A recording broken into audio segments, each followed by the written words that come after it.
The Bert Show. Time to get buzzed on the hot goss from Hollywood with Abby. It's the Bert Show's entertainment buzz. The people want to know, where is Kate Middleton?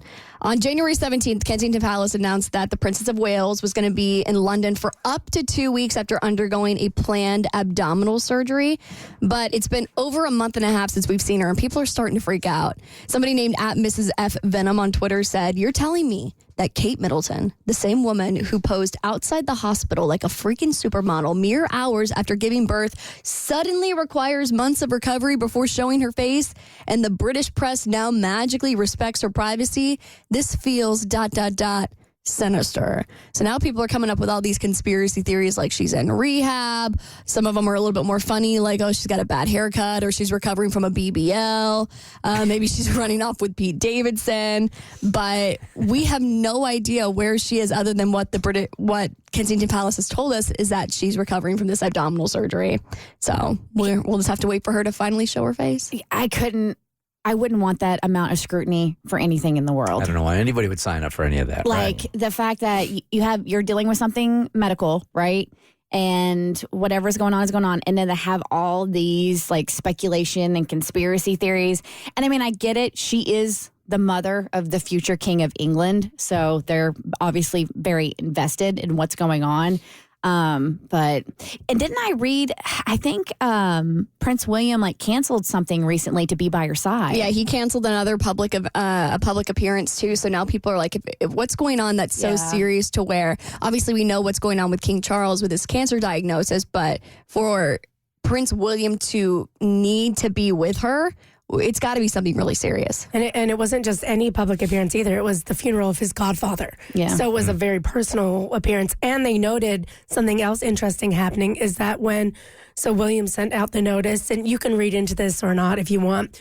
All the letters are always addressed from William and Kate with their special stationary logo. I think it's the Kensington Palace.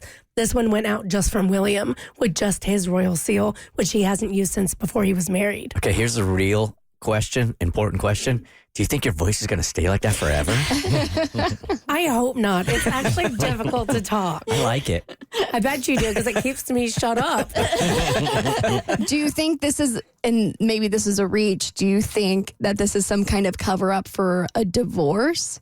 There are so many unsubstantiated rumors, whether it's a mental breakdown like the Spanish press is reporting, or it is, some people are saying they're letting her dip out of the marriage.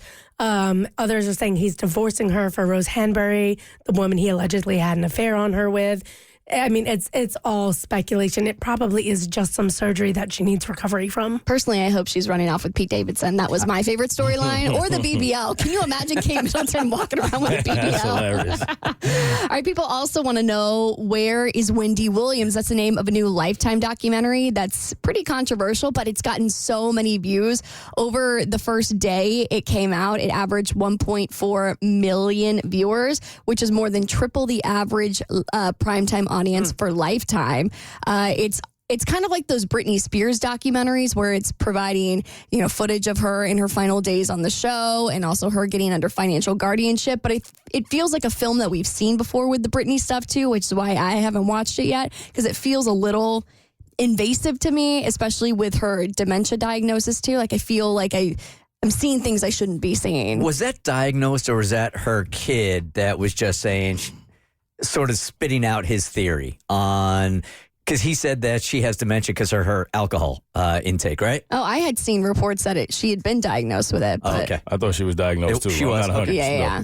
I don't think it was just speculation. So, I mean, she's going through the trenches too. But I've seen so many people talking about it, and I felt so conflicted about whether or not I should watch it. But it's gotten so many views that I feel like I'm missing out now. I feel like I've got FOMO. I feel like a lot of the controversy around it has been if people are going to be sympathetic to her condition and situation because of how many people she's hurt and family she's hurt while she was doing her job. But for me, I don't ever find any joy on watching somebody else go through a hard time. There's nothing good about that ever. Yeah, exactly. And on some lighter news, Justin Timberlake finally revealed in a TikTok video last night that NSYNC is going to appear on a track on his latest album, Everything I Was. It's going to be on a track called Paradise. And I know fans of the band are going to be very, very pumped to hear it. It's awesome for all of them to clear their schedule like that just so they can make time for him. I know. Chris Kirkpatrick especially, so busy. I'm so excited. I don't love how he announced it. There's somebody in a comment was like, blink twice if NSYNC is on the new track. And so he blinked twice and like slow-moed his blinks twice so you could see they are. But I'm like, get the guys together. I want a music video. All right, Curb Your Enthusiasm comic Richard Lewis is dead at 76. I'll tell you how his famous friends are responding to his passing on your next eBuzz on The Bert Show. The Bert Show.